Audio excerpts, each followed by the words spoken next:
जगन्नाथ जी की यात्रा की कथा क्या है, आओ सुनते हैं। कहते हैं जगन्नाथ जी की यात्रा हजारों साल से निकल रही है। आज तक जगन्नाथ जी का रथ 1 इंच पीछे नहीं गया। जगन्नाथ जी के मंदिर को बनवाने वाले एक राजा थे, नाम था इंद्रद्युम्न। ध्यान से सुनिएगा, एक राजा थे इंद्रद्युम्न, उनकी पत्नी का नाम था गुंडिचा। दोनों पति पत्नी थे, भगवान जगन्नाथ जी की खूब सेवा करते। राजा रानी दोनों जगन्नाथ जी की सेवा में लगे रहते। एक दिन जगन्नाथ जी राजा रानी की सेवा से बहुत प्रसन्न हुए और जगन्नाथ भगवान प्रकट हो गए। कहा, मां वरदान मांग लो। राजा बोले, प्रभु आप मिल गए हैं, आपसे बढ़कर और कौन सा वरदान होगा। आप अपनी माँ से पूछ लो, अर्थात रानी से। तो गुंडीचा माँ से कहा जगन्नाथ जी ने, माँ आप बताओ क्या चाहिए। माँ ने कहा कि ना प्रभु, हम आपकी भक्ति करते हैं, आपने हमें अपनी भक्ति दी है, सब कुछ दिया है, अब हमें कुछ चाहिए नहीं, बस आपका स्मरण बना रहे, आपका चिंतन बना रहे, बस यही चाहते हैं। भगवान जगन्नाथ जी बोले, नहीं, मैं कुछ देना चाहता हूं। मैं देख रहा हूं कि आपके पुत्र नहीं हैं, मैं चाहता हूं, मैं आपको पुत्र होने का वरदान देता हूं, आपको पुत्र होगा। रानी रोने लग गई। कहा, प्रभु ऐसा क्यों कह रहे हो कि मेरे कोई पुत्र नहीं है। मेरे तो 3 बताया, तो वो भगवान होकर भी मां का दर्शन करने जाते हैं। और गौरी गोपाल आश्रम में इतनी माएँ रहती हैं सालों से, कोई 2 साल से, कोई 5 साल से बेटा दर्शन करने नहीं आता। भगवान देखो मां के दर्शन करने जा रहे हैं। सच बताएं, रिश्ता भगवान ही निभाते हैं। कोई व्यक्ति रिश्ता ऐसे नहीं निभा पाता जैसे भगवान निभाते हैं। ये जगन्नाथ जी की यात्रा की एक कथा है।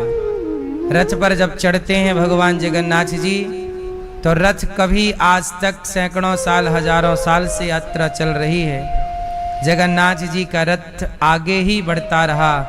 हजारों लोग उस रथ की डोर पकड़ करके खींचते हैं, मानो भगवान से कहते हैं कि प्रभु जैसे हमने आपके रथ की डोर पकड़ी है नाथ, ऐसे आप भी हमारी जिंदगी की डोर पकड़ लीजिएगा और आप ही हमारे इस जीवन के रथ को चलाइएगा। सच्चे ड्राइवर तो भगवान ही हैं, जो सबकी गाड़ी मंजिल तक पहुंचाते हैं। ऐसे जगन्नाथ भगवान को हम यहाँ बैठकर ही भगवान जगन्नाथ जी का ध्यान करें और मानसिक रूप से जगन्नाथपुरी की उस रथ यात्रा में भाव से हम भी उस रस्सी को पकड़ें और भाव से हम भी उस रस्सी को पकड़कर प्रभु की यात्रा में सम्मिलित हों। बोलिए जगन्नाथ भगवान की। जगन्नाथ जी का स्वरूप सबसे अलग है। जगन्नाथ जी का स्वरूप सबसे अलग है। जगन्नाथ जी के बारे में कहते हैं कि हमारे सनातन के हर मंदिर और हर मूर्ति, भगवान का हर विग्रह शालिग्राम शिला का बना हुआ है।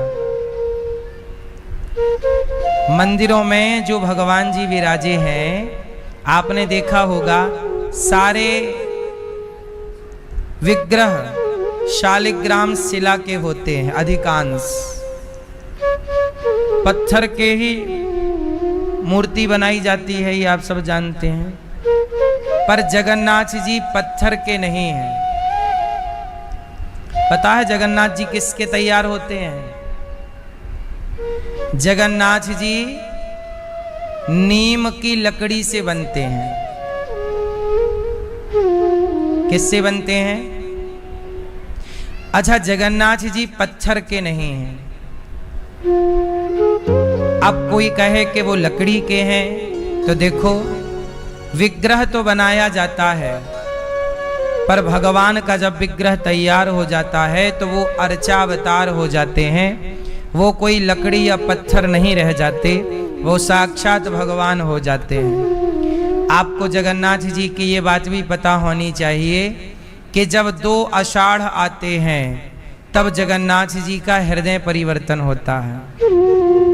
आपको पता होना चाहिए कि जगन्नाथ जी के मंदिर में जगन्नाथ भगवान का शमशान भी है। क्या है? केवल जगन्नाथ जी ऐसे हैं जहां भगवान का शमशान भी है। तो भगवान का शमशान की जरूरत क्या है भाई? जहां इंसान रहते हैं तो जहां रहते हैं वहां अगल बगल शमशान जरूर होता है, क्योंकि कोई ना कोई मरेगा तो शमशान ले जाना पड़ेगा। तो जगन्नाथ जी का भी शमशान है। तो क्या जगन्नाथ जी की मृत्यु हो जाती है? बोले हाँ। जब 2 आषाढ़ आते हैं तो जगन्नाथ जी का हृदय परिवर्तन होता है। उस हृदय परिवर्तन की लीला को समझने की जरूरत है। जब 2 आषाढ़ आते हैं तब नए जगन्नाथ जी बनते हैं, और पुराने जगन्नाथ जी कहते हैं कि जब भगवान श्री कृष्ण इस धरती से गए तो भगवान श्री कृष्ण के जाने की 2 लीलाएं हैं। पहली लीला कि भगवान चले गए डायरेक्ट, पर एक लीला ये है कि जब भगवान श्री कृष्ण के पांव पर बहेलिया ने बाण मारा, जरा नाम के व्याध ने भगवान कृष्ण को बाण मारा था। ये जरा नाम का व्याध कौन है? तो सुनो, जब भगवान राम ने बाली को मारा तो कैसे मारा? छिप करके मारा। तो बाली ने कहा कि प्रभु आपने मुझे छिप करके क्यों मारा? राम जी ने कहा कि सामने से मारता तो तू मेरी शरण में आ जाता, और शरण में आ जाता तो फिर मैं तुझे मारता नहीं, और नहीं मारता तो मैं सुग्रीव को वचन दे चुका था कि मैं बाली को मारूंगा। सुन सुग्रीव मारी हूं बालहि एक ही वाण, ब्रह्म रुद्र शरणागत गए ना उबरे हैं प्राण। अच्छा, राम जी ने सुग्रीव को वचन दे दिया कि मैं बाली को मार दूंगा। अच्छा, राम जी बाली के सामने खड़े होते तो राम जी और बाली की तो कोई दुश्मनी थी ही नहीं। तो जब दुश्मनी नहीं थी तो बाली देखता कि राम खड़े हैं तो बाली दौड़ करके राम जी की शरण में आ जाता, और शरण में यदि आ गया तो शरण में आए हुए को राम जी कभी मारते नहीं। समझ रहे हैं? एक तरफ राम जी ने सुग्रीव को वरदान दिया है मैं बाली को मारूंगा, दूसरी तरफ डर ये है कि कहीं बाली राम की शरण में ना आ जाए। शरण में आएगा तो मारेंगे नहीं, और नहीं मारेंगे तो फिर सुग्रीव क्या कहेगा कि आपने तो कहा था मारूंगा, आपने नहीं मारा, लगता है बाली से आपने हाथ मिला लिया और हमें आपने धोखा दे दिया। तो राम जी के ऊपर मित्र को धोखा देने का कलंक लग जाता। क्यों भैया? ओ भैया, राम जी पर कौन सा कलंक लग जाता? बोलो। किसकी हत्या का? तो बाली की तो हत्या कर ही दी। चश्मा वाले भैया बताओ। भैया नहीं सुन रहे हैं? देखो आप बैठे भी हैं, कथा में आए भी हैं और सुन भी नहीं रहे हैं, तो फिर आपका पैसा वसूल कैसे होगा? इसलिए आ ही गए हो तो सुन लो। क्यों? जिस समय आप बात करने लग गए ना, उसी समय ये प्रश्न का उत्तर निकल गया। इसलिए कथा को, हर शब्द को बड़े ध्यान से सुनना चाहिए, क्योंकि एक एक लाइन के तो उत्तर होते हैं। वो लाइन निकल गई मतलब गया। पूरी कहानी समझ में आएगी एक लाइन से, और वही लाइन मिस कर दी तो पूरी कहानी समझ में आएगी ही नहीं। तो सुनो, आपके कारण रिपीट कर रहा हूं, ध्यान से अच्छे श्रोता बनो। सुनने हैं, केवल सुनना है। राम जी यदि बाली को मारते, सामने खड़े होके मारते, तो राम जी की शरण में आ जाता बाली, फिर राम जी ना मारते, और ना मारते तो सुग्रीव आरोप लगाता कि आपने बाली से हाथ मिला लिया और मित्र को अर्थात सुग्रीव को आपने धोखा दे दिया। तो सुग्रीव ये आरोप लगा सकता था राम पर कि आपने मित्र के साथ विश्वासघात किया। इसलिए राम जी ने बाली को सामने से नहीं मारा, छिप करके मारा। तो कई लोग सवाल करते हैं ना कि राम जी ने बाली को छिप के क्यों मारा, ये इस प्रश्न का उत्तर है। ये छिप के क्यों मारा, ये कारण था, छिप के मार दिया। अब मार देने के बाद बाली बार बार कहता है, कारण कवन नाथ मोहि मारा, मैं बैरी सुग्रीव प्यारा, क्यों मारा क्यों मारा। राम जी बोले, ऐसा है बाली कि यदि तूने अपने भाई की पत्नी को रखा है गलत तरीके से, मैंने इसलिए तुझे मार दिया। अनुज बधू भगनी सुतनारी, 59 कन्या सम चारी, इन्हीं को दृष्टि विलोकय जोई, ताहि बधे कछु पाप न होई। तूने सुग्रीव की पत्नी का अपहरण करके उसके संग गलत करता है, और तुझ जैसे पापी छोटे भाई की पत्नी जो होती है वह बेटी की तरह होती है। छोटे भाई की पत्नी क्या होती है, बेटी की तरह, और तूने उसके साथ गलत किया। इसलिए तुझ जैसे पापी को चाहे सामने से मारो चाहे छिप के मारो, बस मार देना चाहिए, सो मैंने मार दिया। फिर भी बाली बोला, क्यों मारा। तब राम जी ने कहा, कोई बात नहीं, मैंने तुझे छिपके मारा है, अगले जन्म में जब मैं कृष्ण अवतार लूंगा तो तू भी मुझे छिपके मार देना, तो अपना तेरा हिसाब किताब बराबर हो जाएगा। तो वही राम अगली बार कृष्ण बने, और जब भगवान के 125 वर्ष हो गए, भगवान कृष्ण की लीला, सारी लीला हो गई, तो जंगल में भगवान एक पांव पर दूसरा पांव रख करके पेड़ के नीचे लेटे थे। तभी एक जरा नाम का व्याध, वही बाली अगले जन्म में व्याध बना, और भगवान के चरण चमक रहे थे। तो चरण चमकते हुए से लगा कोई हिरण है, उसके अंदर कुछ चमकदार या कोई और चीज समझा, और उसने बाण मारा, और वो बाण जाके भगवान के चरणों में लगा। और जब पांव में लगा तो जरा नाम का व्याध आया, बोला, अरे अब तो वो देख के अवाक, प्रभु आप पहचान गए तो भगवान श्री कृष्ण हैं। चरणों में गिर पड़ा, प्रभु मेरे से अपराध हो गया। भगवान कृष्ण मुस्कुराए कि जरा, तू पिछले जन्म में बाली था और आज तेरी मुक्ति के लिए मैंने ये रास्ता चुना। तूने मुझे मार दिया, अब तेरे तसल्ली हो गई, अब जा तू मेरे धाम जा। भगवान ने मारने वाले को अपने धाम भेजा और कहा कि तू चल, मैं आता हूं। तभी भगवान श्री कृष्ण के पास अब आखिरी में अर्जुन आए। और अर्जुन ने जब पांव में बाण लगा देखा तो अर्जुन रोने लगे, प्रभु ये क्या है। भगवान बोले कि अर्जुन, अब मेरे जाने का, मेरी लीला पूरी हो गई, पाप का अंत हो गया, अब मेरे जाने का वक्त आ गया है। अब जैसे ही प्रभु जाने की बात बोले, अर्जुन बोले, प्रभु मैं कैसे रहूं। भगवान बोले कि सुनो अर्जुन, मेरे जाने के 7 दिन के अंदर मेरी द्वारिका पानी में डूब जाएगी।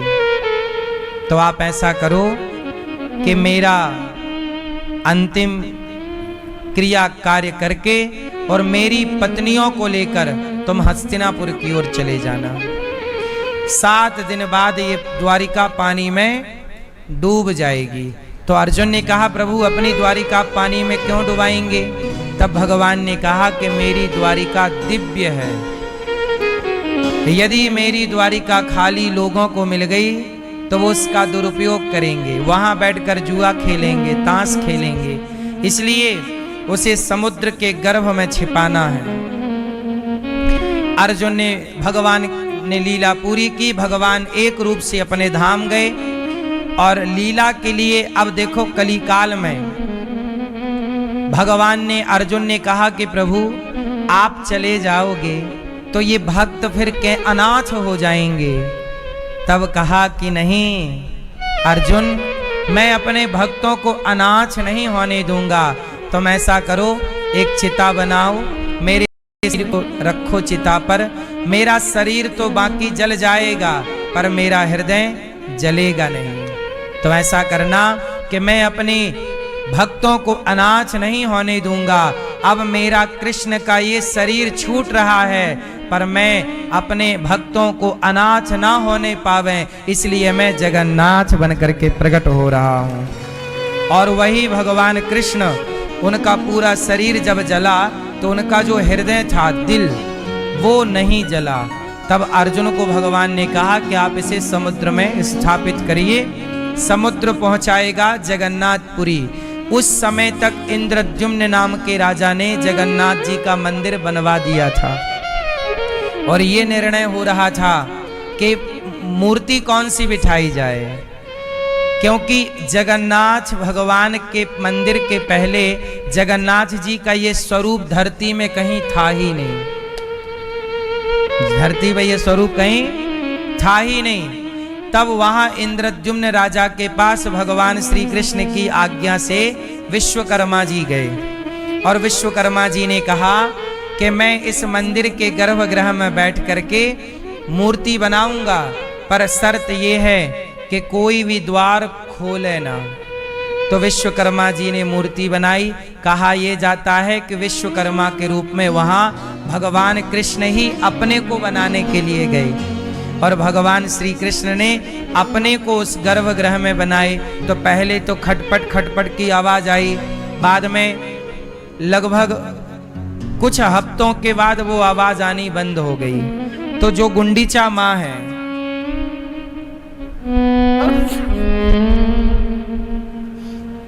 उन्हें डाउट हुआ कि अंदर कोई मूर्ति बनाता बनाता मर तो नहीं गया, ना वो पानी मांग रहा है ना तो भोजन मांग रहा है, तो क्या करें। तब कहा कि दरवाजा खोलो, जबकि शर्त ये थी कि जब तक मैं स्वयं दरवाजा ना खोलूं आप दरवाजा नहीं खोल सकते। पर राजा ने बीच में ही दरवाजा खोला और जब दरवाजा खोला तो भगवान आधे तैयार हुए थे, हाथ आधे। तो जितना तैयार हुआ, अब आपने दरवाजा खोला, अब इतने ही रहेंगे। तो जो भगवान का दिल, हृदय द्वारिका से चला, समुद्र के द्वारा जगन्नाथ जी पहुंचा, उसके बाद स्वयं ब्रह्मा जी आए और भगवान कृष्ण के उस हृदय को जगन्नाथ जी में स्थापित कराया और जगन्नाथ जी की प्राण प्रतिष्ठा स्वयं ब्रह्मा जी ने कराई थी आकर के। तो जगन्नाथ जी के मंदिर के ठीक सामने आज भी ब्रह्म चबूतरा है, ब्रह्म मंडप, जहां बैठकर ब्रह्मा जी ने मंत्र पढ़ करके और भगवान कृष्ण का वही हृदय भगवान जगन्नाथ जी में स्थापित कराया। तो भगवान जगन्नाथ जी का हृदय आज भी धड़कता है। इसलिए जगन्नाथ जी गर्मियों में कुछ समय के लिए बीमार भी पड़ते हैं, पता है आपको। और ये लीला आज की नहीं है, हजारों साल पुरानी है, ये कोई मूर्ति नहीं। और जब 2 आषाढ़ आते हैं तो जगन्नाथ जी का पुराना विग्रह शमशान में दफनाया जाता है और नए जगन्नाथ जी बनाकर पुराने जगन्नाथ जी का भगवान का हृदय निकालकर नए जगन्नाथ जी में प्रवेश कराया जाता है। उसी को नए जगन्नाथ जी बनाकर पुराने जगन्नाथ जी का भगवान का हृदय निकालकर नए जगन्नाथ जी में प्रवेश कराया जाता है। उसी को कहते हैं हृदय परिवर्तन लीला। तो ये जगन्नाथ जी, अब जगन्नाथ जी के हाथ आधे आधे हैं, ऐसे हैं, और ऐसे में भी पंजे नहीं हैं, बस इतना है ये। आप देख लीजिए। तो जगन्नाथ जी आधे क्यों हैं? इसकी कथा ये है, जगन्नाथ जी की कथा ऐसी है कि वृंदावन से ही जुड़ी है। तो बात ये है कि जगन्नाथ जी एक बार भगवान श्री कृष्ण वृंदावन से चले गए मथुरा, और ये कह के गए कि मैं 2 दिन बाद आऊंगा। कितने दिन बाद आऊंगा? 2 दिन बाद कहकर तो गए, पर 2 दिन बाद नहीं आए। भगवान आए 100 साल बाद। भगवान श्री कृष्ण यहां से जब गए तो लौटे कितने वर्षों के बाद? 100 वर्षों के बाद जब